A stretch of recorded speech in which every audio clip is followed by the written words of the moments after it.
6 months into President Trump's first term, he's got a daughter and a son-in-law working in official roles in the White House right now. He's also got two other sons with basically unlimited access to the Oval Office. But the thought process behind anti-nepotism laws are pretty simple. Basically, should something go wrong, it's always more difficult to fire a family member, right? Makes perfect sense.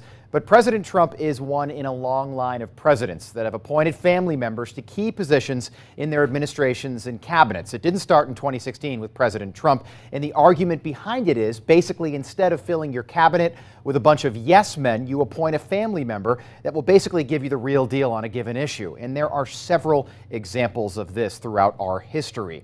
Our second president, John Adams, actually appointed his son, son-in-law, and father-in-law to different positions within his administration. Ulysses S. Grant hired three of his brothers-in-law. Zachary Taylor made his son-in-law his private secretary and advisor. James Buchanan did the same thing with his nephew, and FDR's son worked for good old dad in the White House as well. But all those examples are ancient history, right? They're at least 70 years old. So how about something a little bit more recent? Well, enter 1960, our 35th president, John F.